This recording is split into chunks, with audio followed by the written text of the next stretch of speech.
Stock market से कम समय में ज़्यादा पैसा बनता है, ये बात तो सही है। लेकिन कुछ लोग अपने बिजनेस की वजह से या अपनी जॉब की वजह से स्टॉक मार्केट पर ध्यान नहीं दे पाते और उन्हें इस मार्केट की इतनी सारी नॉलेज नहीं होती, तो उस कंडीशन में वो क्या करते हैं, स्टॉक मार्केट से बेनिफिट लेने के लिए म्यूचुअल फंड में निवेश करते हैं और म्यूचुअल फंड में निवेश कर कर वो मार्केट के साथ अपना प्रॉफिट बना लेते हैं। लेकिन अभी सेबी के नए रूल्स रेगुलेशन आए हैं जिनके अकॉर्डिंग अगर आप म्यूचुअल फंड में जो है खरीदारी करते हैं तो आप पर इनसाइडर ट्रेडिंग का आरोप लग सकता है। ये काफ़ी मतलब परेशान करने वाली बात है।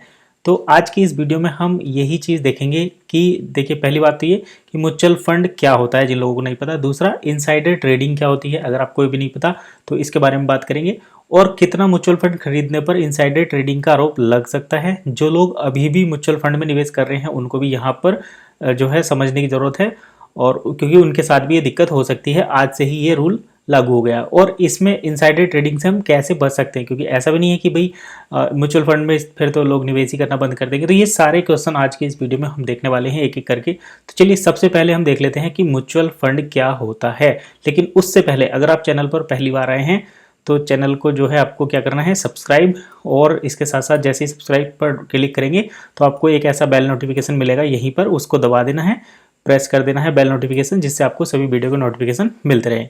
तो चलिए अब आगे बढ़ते हैं और डिस्कस कर लेते हैं कि म्यूचुअल फंड क्या होता है। तो देखिए क्या होता है कि जब आप मार्केट में निवेश करते हैं तो आपको यहाँ पर मार्केट की नॉलेज होना ज़रूरी है, दूसरा आपके पास टाइम भी होना ज़रूरी है, तीसरा आपके पास सही सेक्टर का चुनाव करना भी ज़रूरी है। तो ये सारे फैक्टर्स जो है रहते हैं और आपको एक्टिवली इसको वॉच करना भी ज़रूरी होता है। तो ये कई सारे फैक्टर हैं जिनकी वजह से आप जो है मार्केट में निवेश करके फंड बना सकते हैं। लेकिन क्या होता है कि जब हमारे पास ये सारे टाइमिंग या से ये सारे फैक्टर नहीं होते या किसी वजह से हम मार्केट पर ध्यान नहीं दे पाते, तो हम क्या करते हैं, हम ये देखते हैं कि कोई फंड हाउस है क्या, कोई म्यूचुअल फंड में हम जो है निवेश कर देते हैं। तो म्यूचुअल फंड क्या करता है, एक तरीके से ये बेसिकली छोटे छोटे जो दूसरे लोग हैं जिनको अपना पैसा ग्रो करना है, मार्केट में निवेश करना है, उन सब का पैसा वो कलेक्ट करके एक साथ इकट्ठा कर लेते हैं और उसको एक एक एक मैनेजर रहता है जिसको मार्केट की अच्छी नॉलेज रहती है, जिसके पास टाइम भी रहता है और जिसको काफ़ी तजुर्बा भी रहता है, एक्सपर्टीज़ होती है उसके पास मार्केट की। तो वो जो है इन सब का पैसा एक साथ जो है मैनेज करता है। और जैसे मान लो कि ये 40% यहाँ पर रिटर्न बनाएगा तो इसका कुछ परसेंट अपना ये कट लेगा, उसके बाद जो बाकी बचता है वो यहाँ पर जो है वापस इन यूज़र्स को जिन जिन का फंड था उसको डिस्ट्रीब्यूट कर दिया जाता है। तो म्यूचुअल फंड हम समझ लिए, जैसे मान लो कि ये आप ए हैं, आपको इतनी जानकारी नहीं है मार्केट की, आप टाइम नहीं दे सकते मार्केट को, तो आप म्यूचुअल फंड में निवेश कर देते हैं।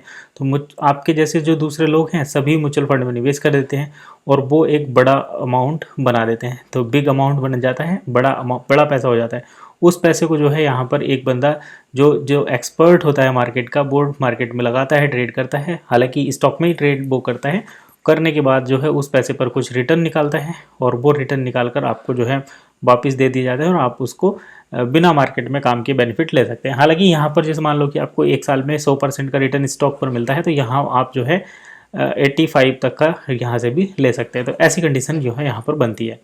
अब चलिए हम बात कर लेते हैं, म्यूचुअल फंड तो हमने समझ लिया कि म्यूचुअल फंड में आप निवेश कर सकते हैं। यहाँ पर आप 1 लाख, 2 लाख, 5 लाख, 10 लाख, जितना भी आप चाहें उतना फंड निवेश कर सकते हैं और यहाँ पर आप डे बाई डे बेसिस पर, मंथली बेसिस पर भी कर सकते हैं। तो ये तो हो गया म्यूचुअल फंड। म्यूचुअल फंड इस तरीके से काम करता है, यानी कि आपका पैसा कोई और मैनेज करता है। अब चलिए इनसाइडर ट्रेडिंग समझ लेते हैं क्या होती है। तो देखिए इनसाइडर ट्रेडिंग क्या होती है, अभी हमने देखा कि जो बंदा है जो म्यूचुअल फंड ट्रेड करता है या कोई और जो कंपनी जैसे इंस्टीट्यूशंस ट्रेड करते हैं, ऑपरेटर ट्रेड करते हैं। ऑपरेटर तो किसी को नहीं बताते, लेकिन जो इंस्टीट्यूशंस हैं या म्यूचुअल फंड वाले हैं, क्योंकि इनके पास भी बड़ा पैसा है, तो सपोज करो इन्हें ये पर्टिकुलर एक कंपनी है ए, इस कंपनी में पैसा लगाना है और इसका चार्ट अभी बन रहा है कुछ ऐसा।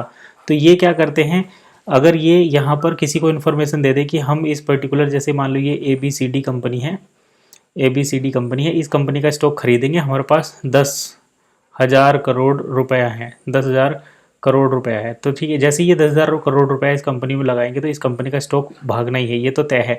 तो इनसाइडर ट्रेडिंग में क्या होता है, ये लोग इस 10,000 करोड़ रुपया लगाने से पहले अपनी पोजीशन बना लेते हैं या इस इन्फॉर्मेशन को लीक कर देते हैं, बाहर किसी को बता देते हैं कि भाई हम ये स्टॉक खरीदने वाले हैं, आप भी खरीद लो। तो वो लोग यहाँ पर खरीद लेते हैं और जैसे ये पैसा लगाते हैं मार्केट का रेट बढ़ जाता है, मार्केट में इस स्टॉक का रेट बढ़ जाता है और वो लोग अपना प्रॉफिट बुक कर लेते हैं। तो ऐसी कंडीशन में जो ट्रेड करते हैं उसको इनसाइडर ट्रेडिंग बोलते हैं और ये इलीगल है, ये इलीगल है। और इस कंडीशन में आपको काफ़ी बड़ा जुर्माना, फाइन भी देना पड़ सकता है और जो है यहाँ पर आपको 10 साल 20 साल की जेल भी हो सकती है। तो ये आपको ध्यान में रखना है, इनसाइडर ट्रेडिंग ये होती है। अब म्यूचुअल फंड इनसाइडर ट्रेडिंग में कैसे इम्पैक्ट करता है ये अब हम समझ लेते हैं। तो म्यूचुअल फंड में अगर आप ट्रेड करते हैं, क्योंकि म्यूचुअल फंड में आप अपना पैसा खुद तो मैनेज करते नहीं, लेकिन आप अब जो है वहाँ पर पैसा डालते हैं। तो म्यूचुअल फंड में आप कितना पैसा डालेंगे जो आपको इनसाइडर ट्रेडिंग के लिए दोषी बना सकता है, आपको जो है उसमें दिक्कत हो सकती है। तो यहाँ पर देखिए, अगर आप किसी पर्टिकुलर कंपनी में या किसी म्यूचुअल फंड हाउस में एक साथ 15 लाख रुपए का इन्वेस्टमेंट करते हैं, 15 लाख रुपए, अगर आप 15 लाख रुपए का इन्वेस्टमेंट करते हैं तो आप इनसाइडर ट्रेडिंग के आरोप में जो है आप पर इनसाइडर ट्रेडिंग का आरोप लग सकता है। तो आपको अब क्या यहाँ पर आपको 15 लाख रुपए से कम ज़्यादा का इन्वेस्ट नहीं करना चाहिए, भाई रूल तो यही बनता है, लेकिन ऐसा नहीं है। आप जो है यहाँ पर ज़्यादा करेंगे, उसके कुछ रूल्स हैं, आपको उन रूल्स को अगर फॉलो करेंगे तो आप सेफ रहेंगे, आपको कोई दिक्कत नहीं होगी। लेकिन अगर आप वो रूल फॉलो नहीं करेंगे तो आप पर इनसाइडर ट्रेडिंग का आरोप लगेगा और आप पर केस चलेगा। उसमें आपको, जैसे मान लो आपने यहाँ पर अगर एक कुछ ट्रेडिंग करी, 15 लाख रुपए लगाए और 15 लाख रुपए लगाकर आपने 10 साल में, देखिए एक दिन में तो केस खुलते नहीं है, और मान लो आपने 2 करोड़ रुपए बना लिए, तो जब आप पर इनसाइडर ट्रेडिंग का ये केस लगेगा तो आपको 2 करोड़ रुपए प्लस इसका इंटरेस्ट दोनों पे करने पड़ सकते हैं। तो इसीलिए इनसाइडर ट्रेडिंग जो है काफ़ी खतरनाक होता है और आपको ये ध्यान रखना चाहिए। तो इससे कैसे बचाव होगा वो चलिए देख लेते हैं, और ये सारी न्यूज भी देख लेते हैं कि कहाँ से ये हम इंफॉर्मेशन कवर कर रहे हैं। तो यहाँ पर देखिए इन्फॉर्मेशन है, mutual fund are now fall under insider trading not, SEBI की तरफ से गाइडलाइंस है कि अब जो है इनसाइडर ट्रेडिंग के रूल्स के अंदर आ गया है म्यूचुअल फंड। तो mutual fund house will have to disclose existing investment, तो म्यूचुअल फंड हाउस को जो एग्जिस्टिंग इन्वेस्टमेंट है उनको भी बताना पड़ेगा कि किसका कितना है, of their designated persons of AMC trustee and their immediate family member. तो जितने भी एएमसी हैं, ट्रस्टी हैं और उनके इमीडिएट फैमिली मेंबर हैं, सबके बेसिस पर उसको बताना पड़ेगा। ठीक है, अब बात कर लेते हैं हम इसमें, SEBI has put mutual fund under provision of trade insider trading. तो सेबी ने इसको इनसाइडर ट्रेडिंग के अंदर रख दिया है, provision of insider trading non from today, आज से ही। तो आज है 24 अक्टूबर से। ठीक है, with this fund house which have to disclose existing investment of their designated person. तो जितने भी म्यूचुअल फंड हाउस हैं उनके जितने भी एम्प्लॉई हैं जो वहाँ पर काम कर रहे हैं, अगर वो स्टॉक मार्केट में निवेश करते हैं तो उनकी सारी डिटेल कंपनी को, सेबी को जो है म्यूचुअल फंड हाउस को देनी पड़ेगी कि हमारे ये लोग हैं और ये यहाँ पर निवेश करे हुए हैं। और ये 1 नवंबर 2024 तक सारी इन्फॉर्मेशन उनको क्वार्टरली बेसिस पर देनी पड़ेगी। मतलब 1 नवंबर 2024 से आपको क्वार्टरली बेसिस ये इन्फॉर्मेशन देनी पड़ेगी कि हमारे जितने भी एम्प्लॉई हैं वो इतने इतने जगह पर इतना इतना पैसा निवेश करके रखे हुए हैं। ठीक है, फर्दर आपको क्या देखना है, अगर आपका इन्वेस्टमेंट 15 लाख रुपए से एक क्वार्टर में ज़्यादा हो जाता है, यानी कि आप 3 मंथ के अंदर अगर 15 लाख रुपए से ज़्यादा का इन्वेस्टमेंट करते हैं तो आपको ये रिपोर्ट देना पड़ेगा उस कंसर्न पर्सन का और compliance officer of AMC with in 2 business days. तो आपको 2 बिजनेस दिनों के अंदर, यानी कि 2 दिनों के अंदर आपको जो है, जैसे आपका अमाउंट 15 लाख हो जाता है 3 महीने में भी, तो आपको 2 दिन के अंदर इसकी इन्फॉर्मेशन उस ट्रांजेक्शन के 2 दिन के अंदर जो है देनी पड़ेगी, अदरवाइज आप पर इनसाइडर ट्रेडिंग का आरोप लग सकता है। ठीक है, अब दूसरी बात हम कर लेते हैं कि जो SEBI for employees of fund house, जो फंड हाउस के एम्प्लॉई हैं, अगर वो should refrain from prohibiting the sales and purchase of any security within 30 calendar days from the date of their personal transaction.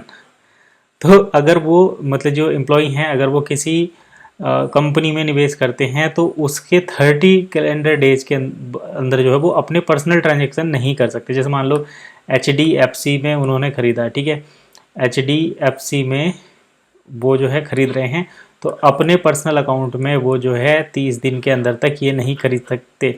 अगर ख़रीदेंगे तो उनको उसका जवाब देना पड़ेगा, ठीक है। However it case it done employ has to provide an explanation. अगर किसी केस में ये ऐसा होता है तो उसको जो है ये एएमसी ऑफिसर को पूरी जो है इन्फॉर्मेशन देनी पड़ेगी, एक्सप्लेन करना पड़ेगा कि भाई आपको क्या क्यों हो, मतलब क्यों आपने ऐसा निवेश किया। तो इससे बचाव कैसा होगा? तो पहली बात तो ये कि आपको जो है 15 लाख रुपए से ज़्यादा, एक रीज़न तो ये हो जाता है बचने का, एक कारण कि आपको जो 15 लाख रुपए हैं वो अगर आप निवेश कर रहे हैं तो एक क्वार्टर के अंदर ना करें, थोड़ा टाइम बढ़ा दें, जैसे कि 3 मंथ 4 मंथ के बाद कर दें, तो ऐसे हो जाएगा। दूसरा बचाव क्या कर सकते हैं कि आप जो है वैलिड प्रूफ दें, ठीक है, वैलिड प्रूफ दें कि हम जो है यहाँ पर ये निवेश कर रहे हैं। तीसरा ये कि 30 डेज के अंदर आपको, जैसे भी ये बताया गया है कि 30 कैलेंडर डेज के अंदर आपको पूरा एक्सप्लेन करना पड़ेगा अगर आप अपने अकाउंट में ट्रांजेक्शन कर रहे हैं तो। दूसरा ये कि अगर आप जैसे मान लो किसी कंपनी में निवेश कर रहे हैं तो आपको अपने जो म्यूचुअल फंड है जिस कंपनी में निवेश कर रहा है उससे अलग दूसरी कंपनी में निवेश करना है। जैसे मान लो आपका म्यूचुअल फंड अगर आईसीआईसीआई बैंक में निवेश कर रहा है तो आपको एचडीएफसी या फिर एसबीआई में निवेश करना चाहिए, सेम बैंक में नहीं करना चाहिए। अगर आप ऐसा करेंगे तो फिर आपको 30 डेज तक जवाब देना पड़ेगा। तो इस तरीके से आप बच सकते हैं। आप अगर निवेश करते हैं तो आपको पूरा प्रॉपर टेक्निकल एनालिसिस, उसकी इन्फॉर्मेशन सभी रहेगी, तभी आपको करना चाहिए। तो इसी तरीके से आप बच सकते हैं। तो ये थी डिटेल्ड इन्फॉर्मेशन कि अब जो है आप अगर म्यूचुअल फंड में निवेश करते हैं तो आपको काफ़ी सावधान होने की ज़रूरत है, क्योंकि आप इनसाइडर ट्रेडिंग के अंदर फंस सकते हैं। फिलहाल इतना ही, मिलते हैं नेक्स्ट वीडियो में, तब तक के लिए कीप वॉचिंग एसेट गाइड।